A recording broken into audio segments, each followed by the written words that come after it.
नमस्कार, India news Uttar Pradesh Uttarakhand देख रहे हैं आप और आपके साथ मैं हूं अपूर्वा सिंह। उत्तर प्रदेश के लिए आज का दिन बेहद अहम है। मुख्यमंत्री योगी आदित्यनाथ के नेतृत्व में सरकार ने अपना 10वां बजट पेश कर दिया है। वित्त मंत्री सुरेश खन्ना ने विधानसभा में 2026-27 के लिए 9,12,696 करोड़ रुपए का बजट पेश किया है। राज्य के इतिहास में ये अब तक का सबसे बड़ा बजट है। विधानसभा चुनाव से पहले ये योगी सरकार के दूसरे कार्यकाल का आखिरी पूर्ण बजट है, इसीलिए इसमें रोजगार, बुनियादी ढांचा, महिला सशक्तिकरण, किसानों और युवाओं पर बड़ा फोकस देखने को मिला है। यह बजट पिछले वर्ष की तुलना में करीब 12.9% बढ़ा है। यानी सरकार ने खर्च बढ़ाकर विकास की रफ्तार तेज करने का संकेत दिया है। इस बजट में सबसे ज्यादा जोर युवाओं, किसानों और सामाजिक क्षेत्रों पर दिया गया है। युवाओं के लिए टेक युवा समर्थ युवा योजना लाई गई है, जबकि किसानों के लिए मुफ्त बिजली जैसी राहत योजनाओं को प्राथमिकता दी गई है। शिक्षा क्षेत्र को 12.4% और चिकित्सा को 6% आवंटन देकर सरकार ने मानव संसाधन और स्वास्थ्य ढांचे को मजबूत करने का संदेश दिया है। इसके अलावा सरकार ने राजकोषीय घाटे को 3% की सीमा में रखने का लक्ष्य तय किया है। यानी कि विकास और वित्तीय अनुशासन दोनों को साथ लेकर चलने की कोशिश है। इस बजट का मकसद सिर्फ खर्च बढ़ाना नहीं, बल्कि प्रदेश की अर्थव्यवस्था को नई गति देना है। तो वहीं समाजवादी पार्टी के मुखिया अखिलेश यादव ने बजट में प्रेस कॉन्फ्रेंस करके यूपी बजट की आलोचना की है। उन्होंने कहा कि ये बीजेपी की विदाई वाली बजट है, उनकी विदाई भी तय है। अखिलेश ने सवाल उठाते हुए कहा कि सरकार बजट का आकार तो बढ़ा रही है, लेकिन स्वास्थ्य और कृषि जैसे महत्वपूर्ण क्षेत्रों में 60% राशि भी खर्च नहीं कर पाई है। उन्होंने तंज कसते हुए आगे कहा कि प्रदेश को 90 लाख करोड़ की अर्थव्यवस्था बनाने के लिए 30% की ग्रोथ रेट चाहिए, जो वर्तमान हालातों में नामुमकिन है। किसानों की आय और बेरोजगारी पर सरकार का कोई ठोस प्लान नहीं है। अखिलेश यादव ने आंकड़ों का हवाला देते हुए कहा कि सरकार अपनी उपलब्धि गिना रही है, लेकिन असलियत यह है कि वो आवंटित धन का आधा हिस्सा भी खर्च नहीं कर पा रही है। कुल मिलाकर बजट पेश होने के साथ ही सियासी बयानबाजियां भी शुरू हो गई हैं। आज बड़ी बहस में इसी मुद्दे पर विस्तार से चर्चा करेंगे, लेकिन उससे पहले बजट से जुड़ी प्रतिक्रियाएं आपको सुनवाते हैं। लखनऊ स्थित कोकराइल वन क्षेत्र में नाइट सफारी पार्क की स्थापना हेतु लगभग 207 करोड़ रुपए तथा रानीपुर बांध फाउंडेशन चित्रकूट के कारपस फंड के गठन हेतु 50 करोड़ रुपए की व्यवस्था प्रस्तावित है। परिसंकट में अपशिष्ट निस्तारण सुविधा, सामूहिक जैव चिकित्सा अपशिष्ट निस्तारण सुविधा एवं ई वेस्ट रिसाइकलिंग एंड ट्रीटमेंट सुविधा की स्थापना कराए जाने की कार्रवाई कराई जा रही है। Uttar Pradesh clean air management project वर्ष 2025-26 से 2030-31 तक क्रियान्वित होना है। ये विश्व बैंक सहायतित मल्टी सेक्टोरल योजना के जिसके लिए 194 करोड़ रुपए की व्यवस्था प्रस्तावित है। माननीय मुख्यमंत्री योगी आदित्यनाथ जी के सर्वसमावेशी विजन में जहां एक और अवस्थापना और उद्योगों की चिंता है, वहीं महिलाओं, बच्चों और श्रमिकों और समाज के दुर्बल वर्ग के कल्याण की भी चिंता है। प्रदेश की जनजातियों के बारे में इसके पहले कभी सोचा भी नहीं गया। ये कहने में कोई हिचक नहीं कि सदियों की रूढ़ियों को तोड़कर समाज को नई दिशा देना एक श्रम साध्य और समय साध्य कार्य है, परंतु दूरदृष्टि, दृढ़ संकल्प और अहर्निश श्रम से यह संभव हो रहा है। पहली बार हुआ है जब किसी मुख्यमंत्री को 10वां बजट प्रस्तुत करने का अवसर प्राप्त हुआ है यूपी जैसे राज्य में। इससे पहले कभी नहीं हुआ। दूसरा है कि इन 9 वर्षों में एक भी टैक्स नहीं लगाया गया। तीसरा है, यूपी के अंदर जो भी कर चोरी थी, लीकेजेस थे, इन सबको रोक करके कुशल वित्तीय प्रबंधन के माध्यम से बीमारू राज्य से उत्तर प्रदेश को भारत की अर्थव्यवस्था का एक ब्रेक थ्रू के रूप में प्रस्तुत करते हुए रेवेन्यू सरप्लस स्टेट के रूप में प्रस्तुत करने में सफलता प्राप्त हुई है। 2017 में जिस राज्य में ऋणग्रस्तता थी और वह उसकी 30% से अधिक थी, उसे घटा करके हम लोगों ने अगले ही 2-3 वर्षों के अंदर 27% में लाने में सफलता प्राप्त की थी, लेकिन 3 वर्ष का जो कोविड कालखंड था, इसके कारण यह सीमा बढ़ी थी। हम इसे फिर से 27% में लाने में सफल हुए हैं। अगर उसी को मान लें, इन्वेस्ट यूपी विभाग ने बताया कि 2023-24 में इन्वेस्टमेंट के लिए केवल 10 मामले, इनकी लागत 10 मामले हैं, जिनके 10 ही प्रोजेक्ट है, जिनका लागत है 4000 करोड़। 2024-25 में 45 आए एमओयू सामने, जिनके 43,000 करोड़। 25-26 में आया 75,000 करोड़। और अगर ये हम सब भी जोड़ दें, और भी अगर जो छिपा हुआ हो इन्वेस्टमेंट जो न दिखाई दे रहा हो हमें, तो 50 लाख करोड़ के एमओयू किए और 10 साल में 1 लाख करोड़ के लगभग केवल ला पाए, और वो भी जमीन पर कुछ नहीं दिख रहा है। और जमीन पर अगर दिखाई देता तो नौकरी रोजगार मिल गए होते। आज दोबारा इनको न कहना पड़ता कि हम इतनी नौकरियां देंगे, इतने रोजगार देंगे। कि सरकार हमेशा ये बताती है कि हमने भुगतान इतना किया है, कि हमने 9 वर्षों में गन्ना मूल्य में इतनी बढ़ोतरी कर दी। सवाल ये कि आपने गन्ने का रेट कितना बढ़ाया 9 साल में, 10 साल में। चलिए सीधे रुक करते हैं, हमारी सहयोगी वर्षा शाही हमारे साथ लखनऊ से जुड़ चुकी है, सीधे उनका रुख करते हैं। वर्षा, आज ये बजट पेश किया गया है, 9 लाख करोड़ से अधिक का ये बजट है, और ये कहा जा रहा है कि पिछले बजट से 12% ये ज्यादा है, लेकिन फिर भी विपक्ष को इस बजट में खामियां नजर आ रही हैं। अखिलेश यादव ने बजट पेश होने के तुरंत फौरन बाद उन्होंने प्रेस कॉन्फ्रेंस की और ये कहा कि ये तो विदाई वाला बजट है। अपूर्वा, जिस तरीके से आज उत्तर प्रदेश का बजट पेश हुआ, इसमें साफ तरीके से कहा गया कि उत्तर प्रदेश के चौमुखी विकास के लिए बजट पेश किया जा रहा है, जिसमें शिक्षा से लेकर महिलाओं को सशक्तिकरण बनाने के लिए इस बजट को लाया गया है। लगभग 9 लाख करोड़ के इस बजट में साफ तरीके से महिलाओं के विकास और साथ ही साथ शिक्षा के क्षेत्र में किस तरीके से आधुनिक उपलब्धियां बच्चों को मिल सके, उसके लिए इस बजट को पेश किया गया है। तो जाहिर सी बात है, बजट आने के बाद विपक्ष लगातार प्रतिक्रिया तो करेगा ही करेगा, तो इसको लेकर विपक्ष ने लगातार प्रतिक्रिया भी की, जिसमें अखिलेश यादव ने प्रेस कॉन्फ्रेंस करके साफ तरीके से बताया कि इससे पहले का जो बजट आया था वो पूर्ण तरीके से खर्च नहीं किया गया, बल्कि एक नया बजट पेश कर दिया गया, पूर्ण बजट पेश किया गया, जो साफ तरीके से उत्तर प्रदेश में आने वाले अगले चुनाव को कहीं ना कहीं समाप्त कर देगा। क्योंकि पूर्ण बजट आने के बाद साफ तरीके से देखा जाता है कि आखिर क्या क्या चीजें इस बार बजट में आई, लेकिन उत्तर प्रदेश के विकास में किस तरीके से इस बजट को कारगर साबित किया जा सकता है, किस तरीके से इस बजट को आगे बढ़ाया जा सकता है उत्तर प्रदेश के विकास में, उसको लेकर साफ तरीके से मुख्यमंत्री योगी आदित्यनाथ ने भी कहा कि वो इस बजट को पेश ही इसलिए कर रहे हैं जिससे उत्तर प्रदेश विकास हो सके और विकास के साथ साथ लोगों का ग्रोथ हो सके। सोचिए, इस बार के बजट में बहुत सारी खास चीजें देखने को मिली, जिसमें बच्चों के लिए एआई क्लासेस से लेकर इत्यादि चीजों, देखिए एआई को बहुत ज्यादा बढ़ावा दिया जा रहा है उत्तर प्रदेश सरकार में, तो जाहिर सी बात है उसको लेकर भी एक बजट पेश किया गया। साथ ही साथ महिला सशक्तिकरण की हम बात करते हैं, उत्तर प्रदेश में लगातार मुख्यमंत्री योगी आदित्यनाथ ने महिला सशक्तिकरण को लेकर अलग अलग चीजों की शुरुआत भी की, तो उसको लेकर भी एक विशेष बजट रखा गया है कि महिला सशक्तिकरण हो सके।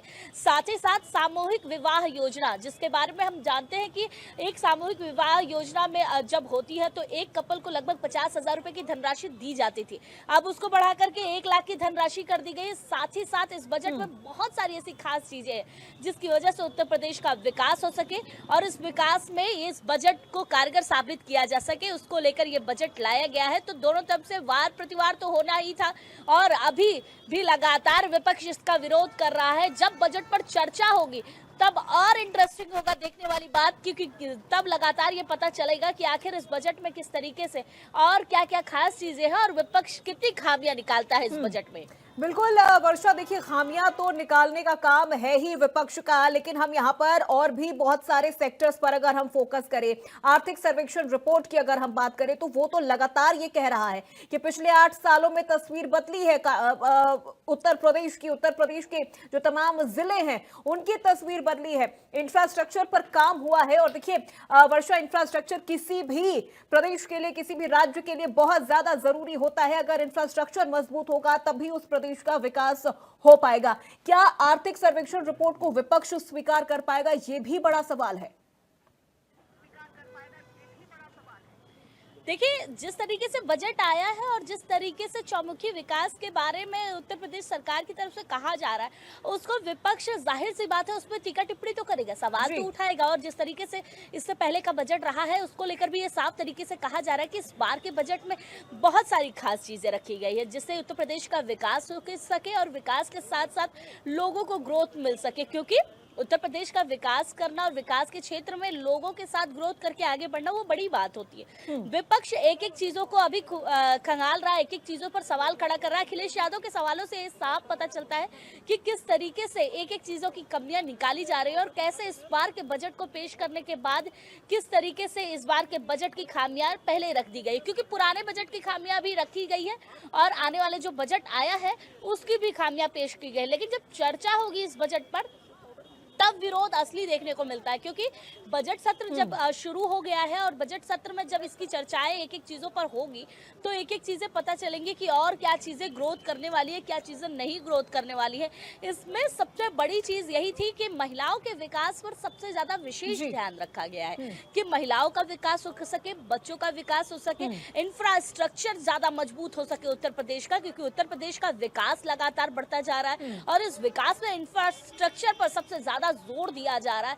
लेकिन उसके साथ साथ उत्तर प्रदेश में जिस तरीके से अब लगातार इस बजट के आने के बाद जो चर्चाएं हो रही है वो देखने वाली बात है कि अब विपक्ष और क्या क्या मुद्दे लाकर सामने रखेगा। बिल्कुल वर्षा, आपने महिलाओं का जिक्र किया, चूंकि देखिए हम लगातार बात भी कर रहे हैं महिला सशक्तिकरण को लेकर। इस दिशा में भी जो ये बजट है ये नजर आ रहा है लगातार विपक्ष की ओर से। वर्षा, जो ये कहा जा रहा था कि ये चुनावी बजट है, ये विदाई वाला बजट है, लेकिन अगर हम इस पूरे बजट को सुने, जो सुरेश खन्ना ने ये पूरा बजट जो उन्होंने पेश किया है, कहीं पर भी ऐसे लोक लुभावने हमें घोषणाएं या वादे नजर नहीं आए हैं जो ये बता सके कि ये जो बजट है ये अगले साल होने वाले चुनाव के संदर्भ में बनाया गया है यहाँ पे, या फिर जनता को लुभाने के लिए है। क्योंकि अगर हम यहाँ पर इकोनॉमिक्स से भी अगर हम बात करें, उनसे भी अगर हम चर्चा करें, तो वो भी साफ तौर पर उनकी तरफ से भी ये कहा जा रहा है कि यहाँ पर डायरेक्ट जनता को फायदा नहीं पहुंचाया गया है। और ये हर बार होता है कि डायरेक्ट जनता को फायदा नहीं पहुंचाया जाता है। जो इंफ्रास्ट्रक्चर्स होती हैं उन चीजों को मजबूत किया जाता है।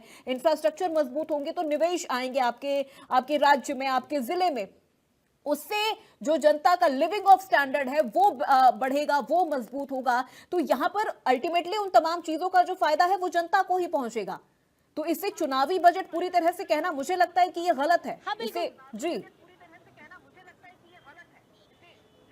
देखिए, बिल्कुल जिस तरीके से ये बजट आया है तो विपक्ष कुछ ना कुछ तो बातें रखेगा। पूर्ण बजट है तो जाहिर सी बात है कि अखिलेश यादव की तरफ से ये कहा गया कि ये विदाई वाला बजट है। लेकिन अगर इस बजट को देखें तो जाहिर सी बात है ये डायरेक्ट नहीं होता है कि डायरेक्ट जनता को बजट दे दिया जाता है, डायरेक्ट उन पर चीजें होती है। तो एक इंफ्रास्ट्रक्चर को मजबूत करने के लिए एक पैमाना सिद्ध रखा जाता है जिसमें वो धीरे धीरे काम होता है और उसका सीधा लाभ हमेशा जनता को ही होता है। और जिस तरीके से इस बजट को लाया गया है इसमें सीधा लाभ जनता को हो सके, इसलिए एक एक चीजों पर विशेष ध्यान दिया गया है।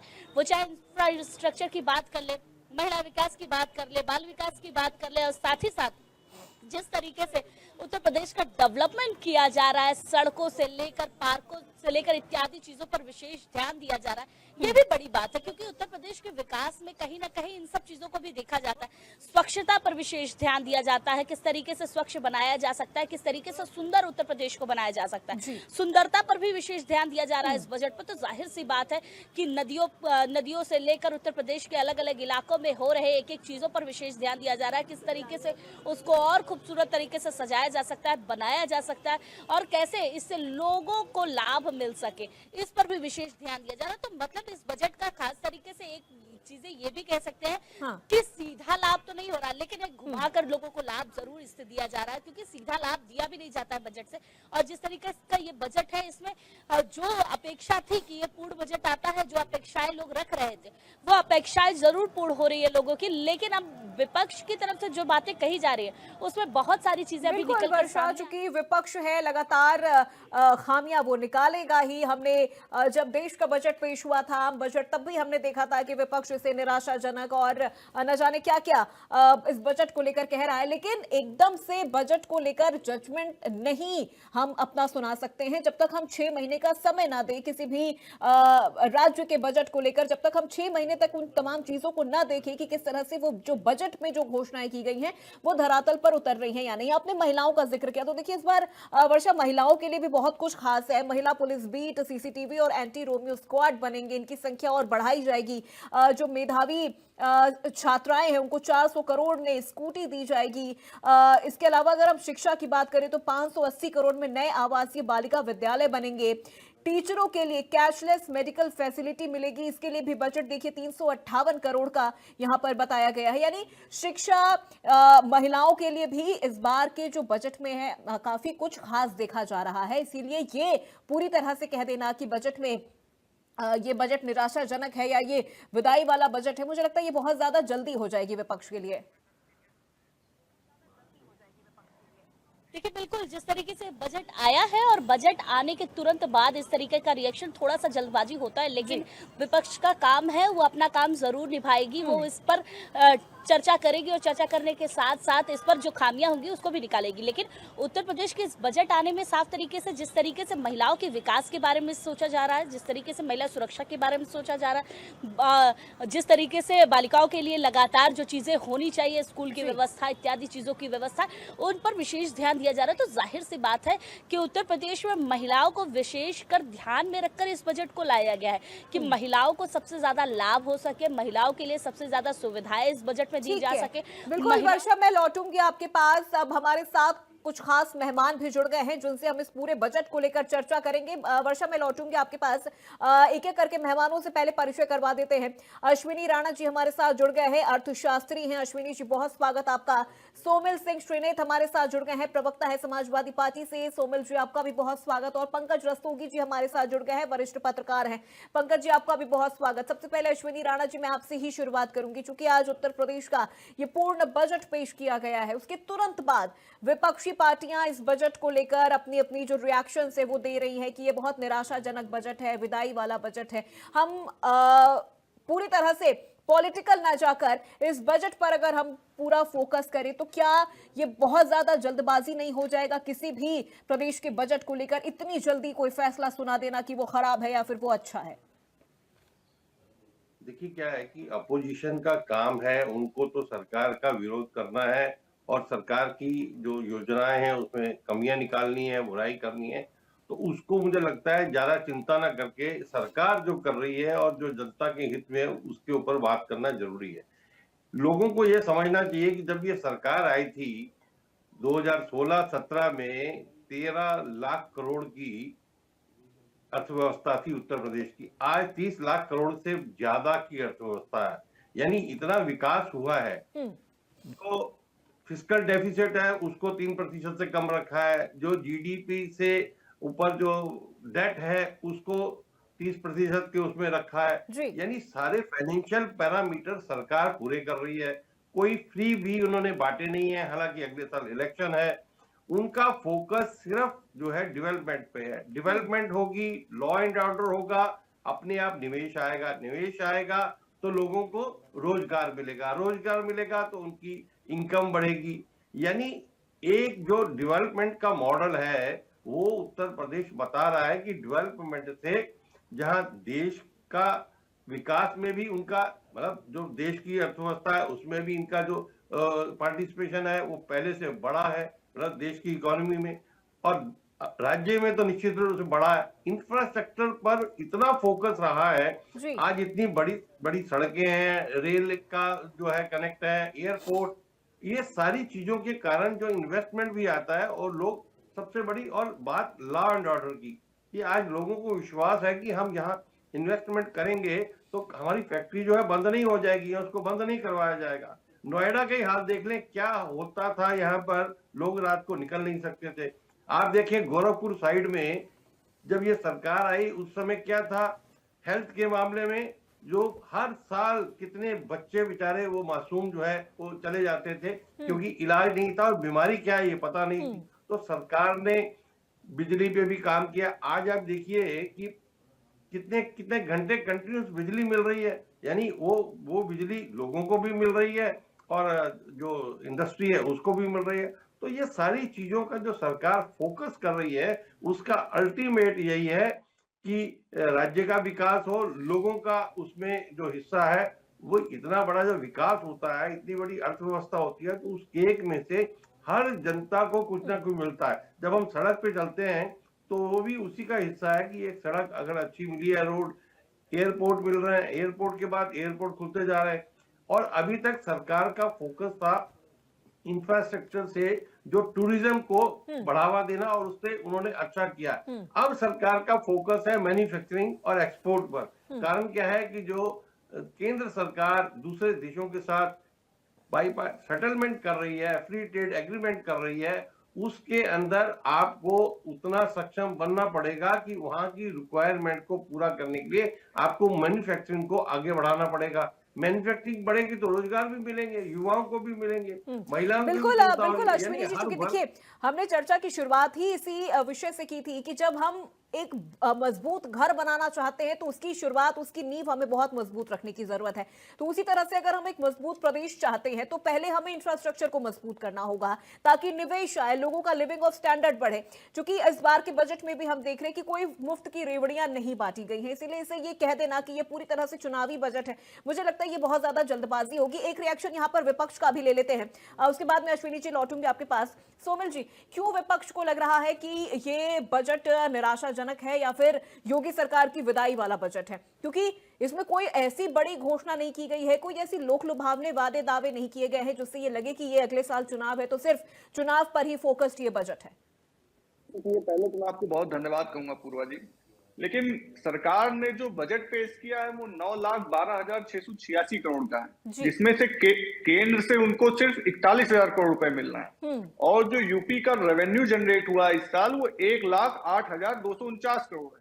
अगर हम रेवेन्यू और सेंट्रल की मदद को जोड़ दें तो दोनों मिला के 1,49,243 करोड़। आपने जो बजट पेश किया है वो 9,12,686 करोड़ का बजट पेश किया। सवाल ये नहीं होता है कि हमने कितना बजट पेश कर दिया, सवाल ये है कि आपने जो बजट पेश किया उसमें से खर्च कितना किया। पिछले साल के बजट में अगर आपने देखा होगा तो भारतीय जनता पार्टी की सरकार ने सिर्फ आधा बजट खर्च किया था। 8,65,080 करोड़ के बजट में से 4,70,836 करोड़ रुपए खर्च किया गया।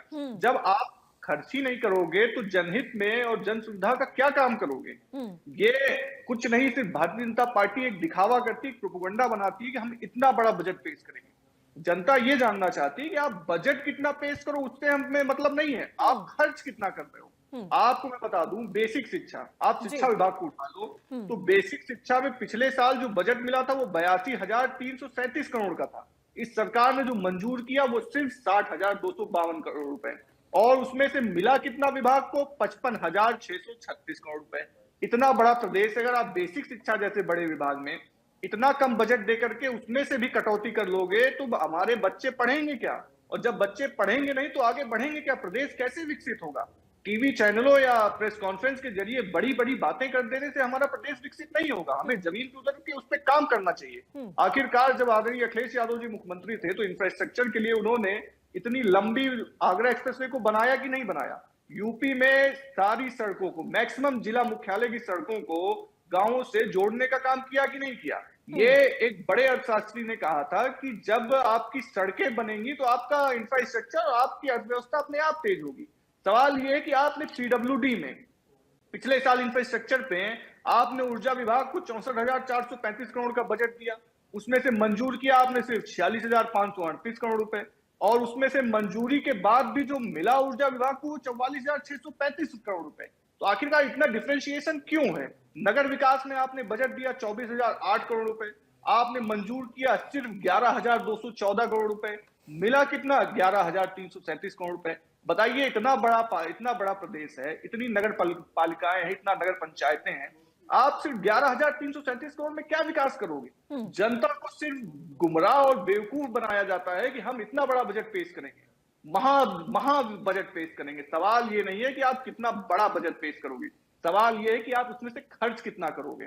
तो मेरा उत्तर प्रदेश सरकार से यही निवेदन है कि आपने बहुत बड़ा बजट पेश किया है, चलो हम मान लेते हैं कि आपने बहुत बड़ा बजट पेश किया है, तो आप बहुत बड़ा दिल भी दिखाना, आपने जो बजट पेश किया है उसमें मंजूर भी करना और मंजूरी के साथ साथ उन विभागों को देने का भी काम करना। सिर्फ कागजी वादे और कागजों पे सरकार मत चलाना, जमीन में हकीकत में आप सरकार चलाना, नहीं तो चलिए, ठीक है। ये तो सरकार का अंतिम बजट है ही, इसके बाद ही सरकार बजट पेश करने लायक नहीं बचेगी। चलिए, ठीक है। सोमिल जी, मैं लौटूंगी आपके पास। पंकज रस्तोगी जी, देखिए, एक वैलिड पॉइंट तो समाजवादी पार्टी की तरफ से और विपक्षियों की तरफ से तो ये उठाया जा रहा है कि मेन मुद्दा ये नहीं होता है कि आप हर वर्ष अपने बजट को कितना बड़ा कर रहे हैं या जो अमाउंट है वो आप कितना बड़ा कर रहे हैं। मुद्दा ये होता है कि उसका आप खर्च कितना प्रतिशत धरातल पर कर पा रहे हैं। जनता भी यही सवाल पूछती है और लगातार विपक्ष भी यही सवाल पूछता है कि आप जो बजट पेश कर रहे हैं उसका कितना प्रतिशत आप जमीन पर उतार पा रहे हैं।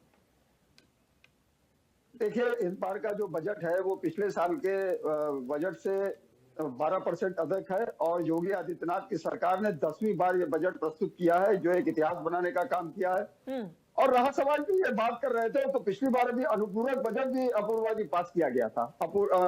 अनुपूरक बजट क्यों पास किया गया कि बजट में प्रावधान खत्म हो गए थे, तभी अनुपूरक बजट पास हुआ कुंभ के दौरान, कुंभ के बाद। तो अनुपूरक बजट भी उत्तर प्रदेश सरकार ने किया। और देखिए, जिस समय उत्तर प्रदेश तो एक बीमारू राज्य था 2017 के पहले, और 2017 में योगी आदित्यनाथ की सरकार बनने के बाद जिस तरह से उत्तर प्रदेश में सुशासन का राज आया, अपराधियों के ऊपर जीरो टॉलरेंस की नीति आई, उसी का परिणाम रहा कि उत्तर प्रदेश में 50 लाख करोड़ के निवेश हुए और हमारा 13 लाख करोड़ का बजट, जो 13 लाख करोड़ की जो अर्थव्यवस्था थी वो पहुंच के आज 36 लाख करोड़ की हो गई है। तो ये 1 ट्रिलियन इकोनॉमी जो मुख्यमंत्री आदित्यनाथ का सपना है उसको पूर्ण करने की ओर अग्रसर है। और इस बात के बजट में युवा, महिला, किसान सबको साधने का काम किया गया है। और रोजगारी के लिए एमएसएमई सेक्टर में 5 लाख तक का लोन बिना किसी कोलेटरल प्रॉपर्टी के देने का प्रावधान किया गया है। इंफ्रास्ट्रक्चर पे 25% का प्रावधान किया गया है। और स्मार्टफोन के लिए 46.86 लाख युवा विद्यार्थियों को स्मार्टफोन और लैपटॉप दिए जाएंगे। तो कहने का मतलब यह है। और चाहे महिलाओं की बात की जाए, महिला सुरक्षा बल में देखिए 13% से 36% पहुंचा दिया गया है। और पुलिस प्रशासन को मजबूत करने के लिए तमाम तरह के इक्विपमेंट्स दिए गए।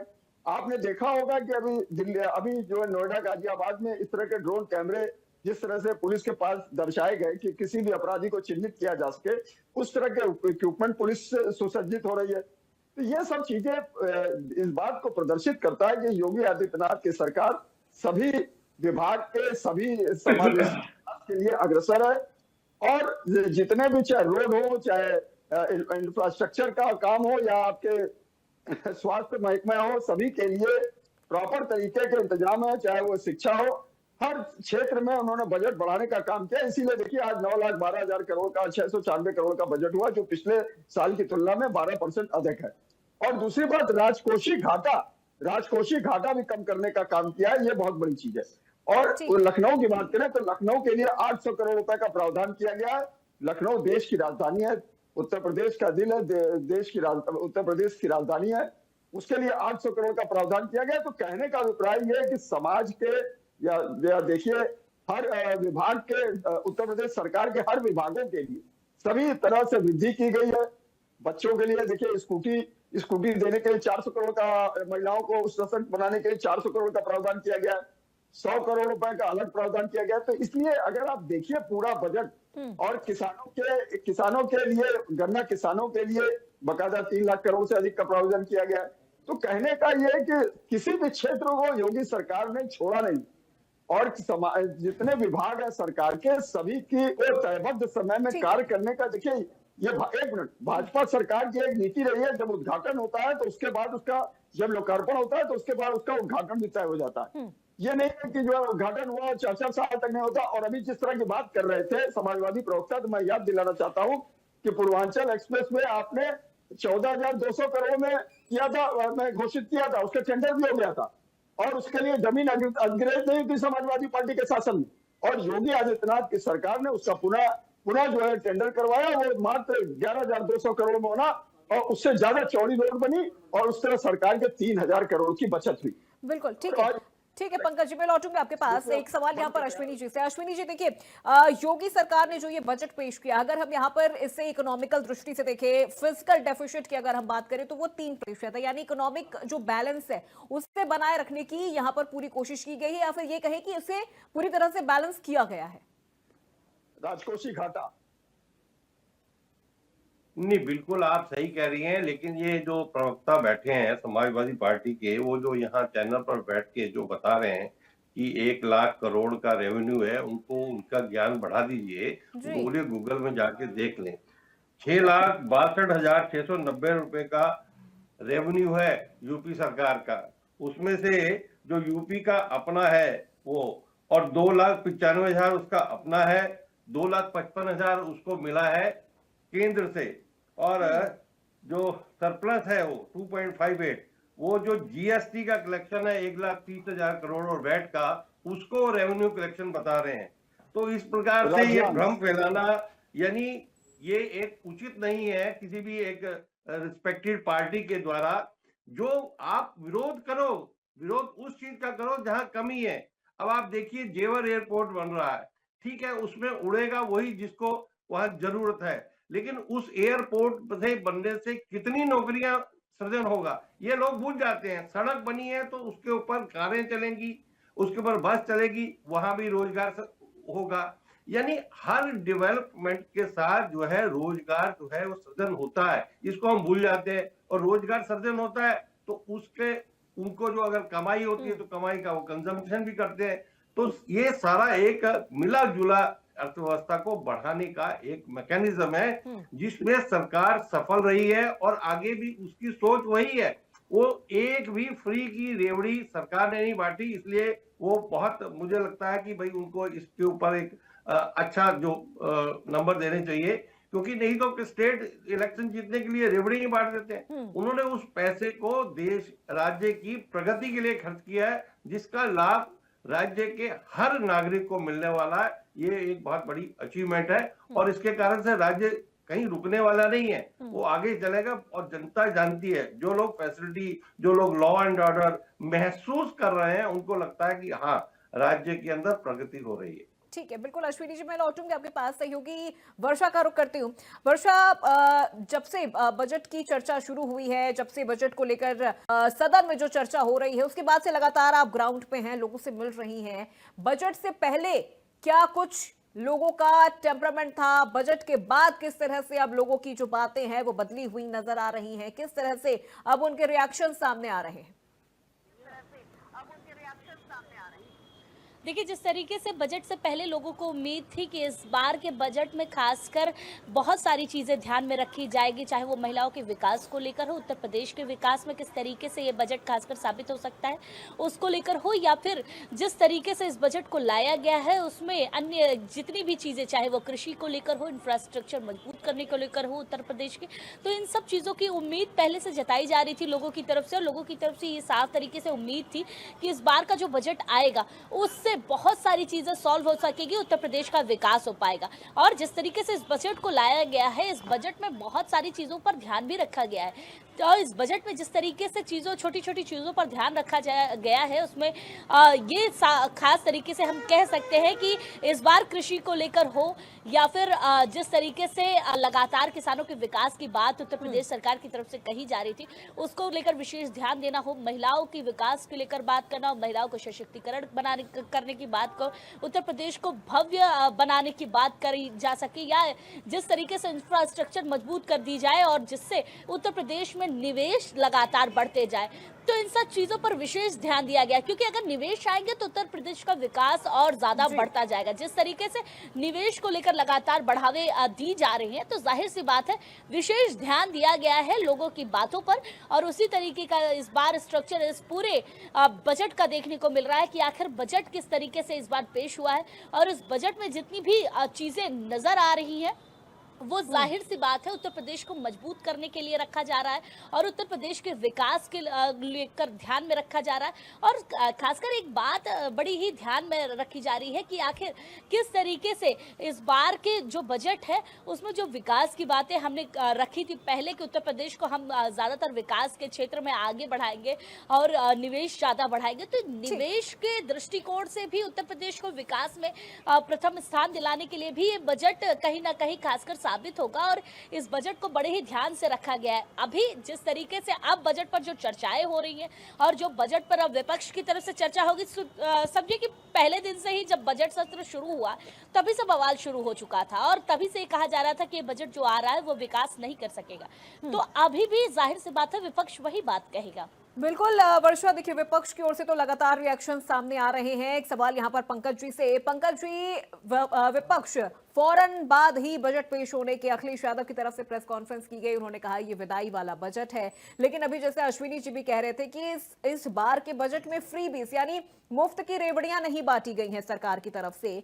बजट एवरेज है या फिर ये कहा जाए कि बजट बहुत अच्छा है, ये कैसे डिसाइड किया जाएगा कि ये जो बजट है ये बहुत अच्छा इस बार का पेश हुआ है या चुनाव को देखते हुए बजट पेश किया गया है? क्योंकि अगले साल चुनाव है तो उन चीजों को भी ध्यान में रखना बहुत जरूरी हो जाता है, बैलेंस करना बहुत जरूरी हो जाता है सरकार के लिए। देखिए, अखिलेश यादव ने समाजवादी पार्टी के जो राष्ट्रीय अध्यक्ष है, जिस तरह से उन्होंने इस बजट के ऊपर टिप्पणी की है, तो वो तो देखिए शुरू से ही, जब से योगी सरकार 2017 से बनी है तब से वो किसी भी चीज पे हामी नहीं भरते, हर चीज पे टिप्पणी करते रहते। और देखिए इंडी गठबंधन के जो राष्ट्रीय जनता दल था उसने वहां बिहार में चुनाव लड़ा तो मात्र 25 सीटों पर सिमट गया और बड़ी बड़ी बातें करते रहे। वही हाल अखिलेश यादव का भी होने जा रहा है। इनकी भी जो है सत्ता से विदाई तय है और ये मान के चलिए 27 में 27 सीटों पर सिमट जाएंगे, क्योंकि जिस तरह का क्रियाकलाप इनके कार्यकाल में रहा है, जिस तरह से 900 से अधिक दंगे हुए 2012 से 17 में, और जिस तरह से अपराधियों का बोलबाला था और जिस तरह से अपराधियों का परचम लहराता था, अपराधियों के लिए प्रोटोकॉल जारी किए जाते थे, तो वो सब चीजें योगी आदित्यनाथ ने एकदम बदल दी है। आज सुशासन का राज है, उसी का परिणाम है कि उत्तर प्रदेश में 50 लाख करोड़ का निवेश हुआ और 50 लाख करोड़ में से 15 लाख करोड़ का निवेश धरातल पे एग्जीक्यूट हो रहा है।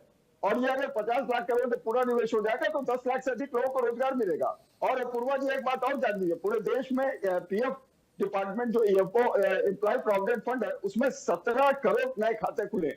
तो 17 करोड़ नए खाते खुलने में उत्तर प्रदेश के भी लोगों के खुले, तो अगर उनको कहीं ना कहीं सरकार प्राइवेट नौकरियों में रोजगार मिला तभी तो उन्होंने खाते खोले। तो ये इस बात को प्रचार करता है कि रोजगार लोगों को मिले हैं। मुद्रा लोन के तहत लोगों ने तमाम तरह के, आत्मनिर्भर भारत के तहत तमाम तरह के प्रोजेक्ट लगाए हैं, उनको मिले हैं। और इस बजट में देखिए तो इस बजट में एक जो नई चीज है, 18 कमिश्नरी 18 स्पोर्ट्स कॉलेज। उससे यह होगा कि हर कमिश्नरी में एक स्पोर्ट्स कॉलेज होगा, जिससे युवाओं को स्पोर्ट्स के प्रति रुचि बढ़ेगी, वो देश का नाम रोशन करेंगे, ओलंपिक हो एशियाड हो उसमें देश का नाम रोशन करेंगे, इस तरह की चीजें होंगी। ये सब इस बजट के प्रावधान है। और महिला सशक्तिकरण के ऊपर तो विशेष जोर रहता है हमेशा इस सरकार का, वो भी है। और देखिए 4 चीनी मिलों की क्षमता बढ़ाने का काम उत्तर प्रदेश सरकार ने किया, इस बजट में उसका भी प्रावधान किया गया है। और धार्मिक स्थलों के लिए भी जो है देखिए भारी रखरखाव के लिए धनराशि मुक्त की गई है। और अपूर्वा जी एक बात और समझ लीजिए, पिछले वर्ष 121 करोड़ पर्यटक उत्तर प्रदेश आए, तो 121 करोड़ पर्यटकों का आना ये इस बात का परिचायक है कि इकोनॉमी बढ़ रही है, तभी इकोनॉमी। ठीक है, बिल्कुल पंकज जी मैं लौटूंगी आपके पास। अश्विनी जी, चूंकि देखिए लगातार बजट को लेकर विपक्ष तो विश्लेषण कर ही रहा है, लेकिन अब अगर हम एक अर्थशास्त्री के विश्लेषण को देखें तो वो भी लगातार इस बजट को बेहतरीन बता रहे हैं। वो कह रहे हैं कि बजट अच्छा है, लॉन्ग टर्म है। वो लगातार जो तमाम इकोनॉमिस्ट हैं उनकी तरफ से कहा जा रहा है कि ये बजट जो है वो लॉन्ग टर्म है, लेकिन उसके बावजूद यहाँ पर जो इंडस्ट्री रिफॉर्म्स है उसे बूम करने की कोशिश भी इस बार के बजट में की गई है। क्या आप इसको किस तरह से देख रहे हैं? मेरी आवाज आ रही है? जी जी जी जी। अभी सवाल मेरा अश्विनी राणा जी से, एक छोटा सा सवाल, उसके बाद देखिए हमारे साथ बीजेपी प्रवक्ता अश्विनी शाही जी भी जुड़ गए हैं, सोनल जी भी हमारे साथ फिर से आ चुके हैं। अश्विनी जी, इस पर एक रिएक्शन आपका, उसके बाद फिर मैं बीजेपी प्रवक्ता का रुख करूंगी। बिल्कुल आपने सही कहा कि ये जो जिस प्रकार से मैंने पहले भी कहा कि ये चुनावी बजट नहीं है, ये राज्य की विकास का बजट है। राज्य में जिस विकास होगा तो अपने आप वो दिखेगा, अपने आप लोगों को उसका लाभ मिलेगा, चाहे इंफ्रास्ट्रक्चर हो, चाहे हेल्थ हो, चाहे कोई भी सेक्टर हो, एजुकेशन हो, तो उसका लाभ मिलने वाला है और उससे रोजगार भी उत्पन्न होते हैं। आप ये देखिए 9 लाख करोड़ का अगर बजट किसी राज्य में खर्च होगा तो उसके लिए निश्चित रूप से नए रोजगार सृजन करने ही पड़ेंगे, चाहे वो रोड बनाने के लिए हो, हॉस्पिटल बनाने के लिए हो, तो हर चीज के लिए होंगे। लेकिन सिर्फ विरोध के लिए विरोध करना अपोजिशन का काम है, वो अपना काम करते रहे।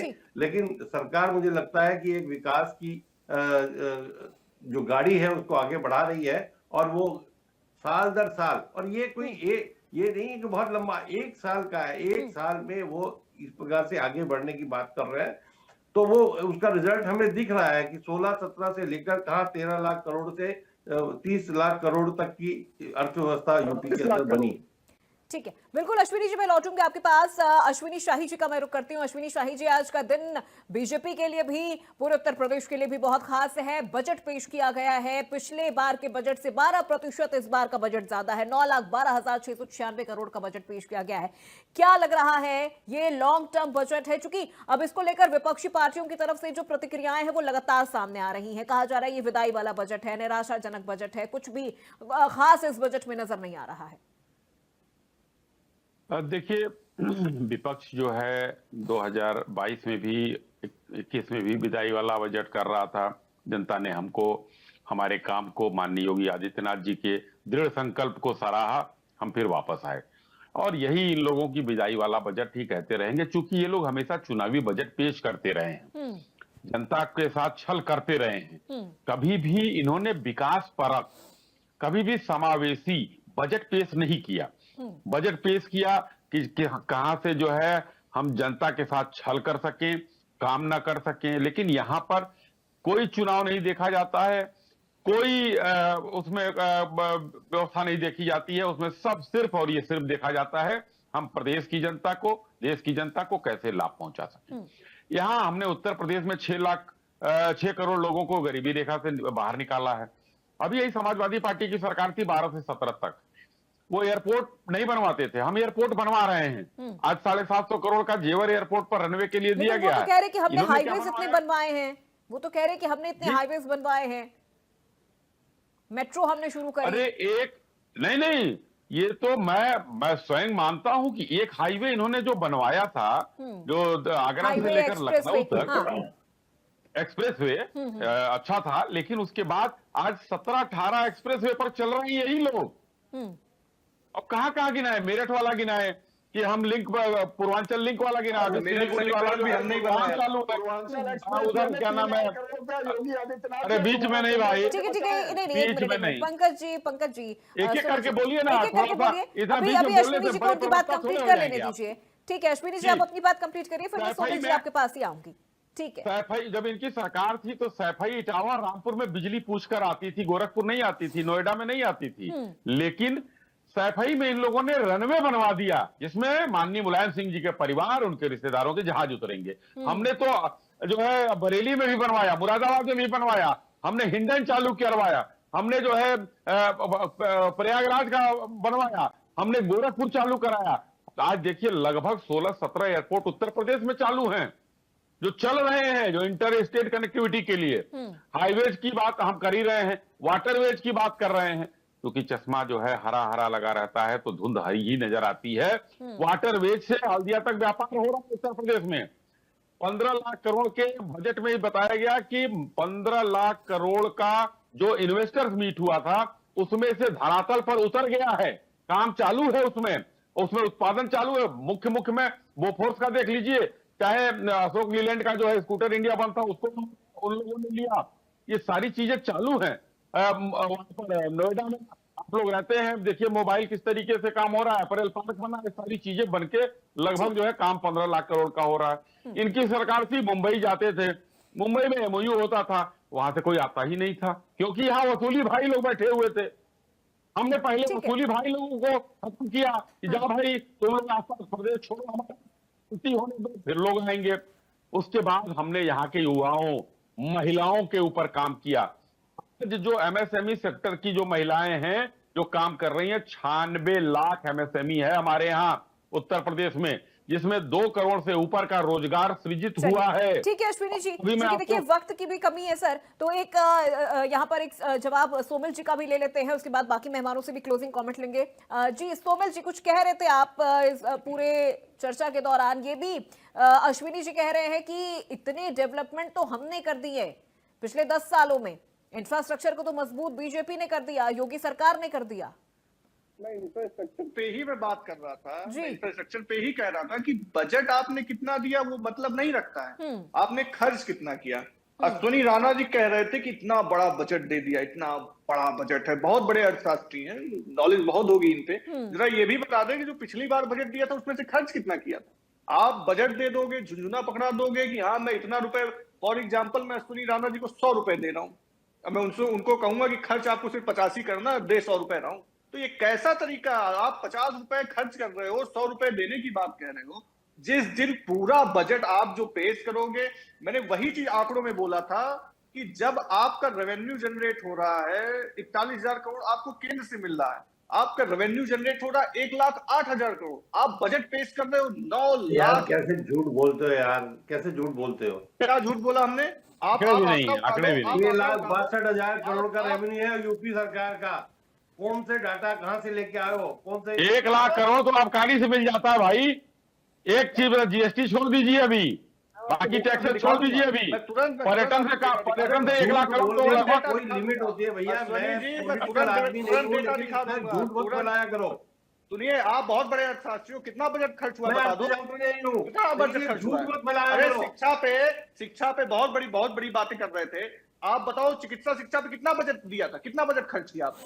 बहुत बड़े अर्थशास्त्री, बहुत ज्ञानी हो गए, बता दो कितना बजट दिया था, कितना खर्च किया था। 13,769 करोड़ बजट देते हो, 9,569 करोड़ बजट की मंजूरी देते हो, उसमें से भी 9,424 करोड़ देते हो और बातें करते हो आकर के टीवी पे। चिकित्सा एवं स्वास्थ्य में आप 13,118 करोड़ का बजट देते हो। इतना बड़ा प्रदेश है, 13,118 करोड़ में क्या होगा? 11,823 करोड़ की मंजूरी देते हो, 9,091 सिर्फ करोड़ रुपए आप देते हो उसमें। आप ये बताओ आयुर्वेदिक में आपने कितना दिया? तो पहले वो बता दो। हमारी सरकार, आप अर्थशास्त्री हो कि अश्विनी शाही जी कुछ कहना चाह रहे हैं, जवाब देना चाह रहे हैं अश्विनी शाही जी। ठीक है, उसके बाद में सीधे अश्विनी राणा जी के पास आऊंगी। ठीक है शाही साहब, जवाब दीजिए कि खर्च कितना कर पाते हैं, और जो डेटा अभी सोमल जी लेकर आए हैं वो लगातार उसी डेटा पर वो अड़े हुए हैं। वो कह रहे हैं कि बड़ा फैक्ट चेक वाला ये डेटा है कि जितना आप बजट दे रहे हैं उसका आधा भी आप खर्च नहीं कर पा रहे, और उससे आधे से भी कम को आप खर्च करने की मंजूरी दे रहे हैं। ये कैसे चलेगा? मैं बता रहा हूं ना, मेरे पास भी डेटा है, मैं देर से जुड़ा हूं, नहीं तो और भी डेटा मैं देता, इनको पूरा समय निकल जाता। सुमित भाई, अगर आपके शब्दों को ही मान लिया जाए तो कम से कम आपने कहा 13,000 कुछ करोड़ का स्वास्थ्य चिकित्सा शिक्षा की बात आपने की। प्रदेश कितना बड़ा है साहब? अरे रुकिए ना भाई, अरे रुकिए ना, आप ही के डेटा पे जवाब दे रहा हूं, फिर वही आप वो कर रहे हैं। आप मान रहे हैं ना 14,000 करोड़ में 9,000। आप फिर देखिए, आप इधर से आगे वो रिपोर्ट क्यों चेंज कर रहे हैं भाई? मैं आप ही की बात कर रहा हूं, मैंने तो अपना नहीं कुछ कहा। मैंने तो अभी नहीं कहा कि 14,000 करोड़ अभी दिया हमने। बोलिए, मैं सुन रहा हूं, फिर जवाब दूंगा। ठीक है, मैंने अभी ये नहीं कहा कि आज 14,000 करोड़ का दिया है, मैंने ये नहीं कहा। मैं पिछली बात आप जो कर रहे हैं, चलिए आपने 9,000 करोड़ तो माना ना कि हमने 9,000 करोड़ खर्च किया, लेकिन 12 से 17 में आपको मैं 15 विभाग गिना दूंगा जिसमें 15% खर्चा किया था पिछली सरकार ने। एम्बुलेंस चली थी 108। ड्राइवर नहीं थे, एम्बुलेंस कहां चली थी? ड्राइवर भर्ती हमने किया। अरे ड्राइवर भर्ती हमने किया भाई। एम्बुलेंस आपने, सुनिए, एम्बुलेंस आपने घोटाले के लिए खरीदा, ड्राइवर हमने दिया। कैसे चल रही थी बताइए जरा। अगर घोटाला हुआ तो उजागर बात करते हैं आप, एम्बुलेंस खरीद लिया आपने, घोटाला उजागर करते हो आप। ड्राइवर भर्ती नहीं कर पाए, एक ड्राइवर आप भर्ती नहीं कर पाए, हमने किया। क्यों नहीं घोटाला अब बताइए, 2.5 लाख पुलिस कर्मियों की भर्ती हमने किया, और आपने 2 लाख नौकरी पूरी नहीं दी। उस समय चचा का पर्चा, भैया का पर्चा, भर्ती पे भी बता दीजिए। 2 लाख नौकरी नहीं दी हमने। बेरोजगारी दर 19%। देखिए, वक्त की कमी है, मैं सभी मेहमानों से अनुरोध कर रही हूँ, देखिए वक्त की कमी है, तो एक क्लोजिंग कमेंट यहाँ छोटा मैं सभी मेहमानों से लेना चाहूंगी। सबसे पहले पंकज रस्तोगी जी, क्या लग रहा है ये बजट कितना ज्यादा कारगर साबित होगा आने वाले वक्त में? चुनाव को ये कितना ज्यादा साधने वाला है? क्योंकि चुनाव भी है, तो ऐसे में सरकार के लिए ये बहुत बड़ी चुनौती हो जाती है कि बजट से जनता भी खुश हो सके, बजट से आने वाली उनकी जो सरकार है वो रिपीट भी हो सके। देखिए, योगी आदित्यनाथ का ये 10वां बजट विकास के नए आयाम स्थापित करेगा। ये कहीं से भी चुनावी बजट नहीं है। और दूसरी बात, जिस तरह से 1,09,844 रुपए प्रति व्यक्ति आय हो गई है, और उसको जो है बढ़ा के उत्तर ठीक प्रदेश है के पंकज नागरिक की रस्तोगी बात जी, कर देखिए रहे बहुत माफी के साथ आपको बीच में रोक रही हूँ। चुनावी बजट नहीं है ये कहा जा रहा है, बार बार पक्ष भी यही कह रहा है, वरिष्ठ पत्रकार हमारे साथ है वो भी यही कह रहे हैं, और अर्थशास्त्री भी लगातार ये कह रहे हैं कि मुफ्त की जो रेवड़ी है वो इस बार के बजट में नहीं बांटी जा रही है। हाँ, डायरेक्ट जो फायदा है वो जनता को नहीं मिल रहा है, लेकिन उसकी जगह जो इंफ्रास्ट्रक्चर है, जो कंपनी रिफॉर्म्स है, वो उन तमाम चीजों पर काफी ज्यादा फोकस यहाँ पर सरकार की तरफ से किया गया है। इकोनॉमिक जो बैलेंस है वो यहाँ पर बनाए रखने की पूरी कोशिश की गई है। लॉन्ग टर्म बजट है। फिलहाल बहुत शुक्रिया सभी मेहमानों का हमारे साथ इस चर्चा में जुड़ने के लिए। वक्त इतनी ही इजाजत दे रहा है। अश्विनी राणा जी, सोमल सिंह श्रीनेत, पंकज रस्तोगी जी, मेरी सहयोगी वर्षा और बीजेपी प्रवक्ता अश्विनी शाही साहब, हमारे साथ जुड़ने के लिए बहुत शुक्रिया। देखिए, बजट को लेकर लगातार विपक्षी पार्टियों की तरफ से जो रिएक्शंस है वो तो सामने आ ही रहे हैं, वो भी हमने आपको लगातार सुनवाए हैं, लेकिन बजट लॉन्ग टर्म है या फिर चुनावी बजट है, इसके लिए थोड़ा इंतजार करना होगा, देखना होगा संयम के साथ कि बजट को लेकर जो चीजें कही गई हैं, बजट घोषणा में जो दावे किए गए हैं वो धरातल पर कितने उतरते हैं। तो फिलहाल मेरे साथ आज की इस चर्चा में बस इतना ही। प्रदेश की तमाम खबरों के लिए आप देखते रहिए इंडिया न्यूज उत्तर प्रदेश उत्तराखंड।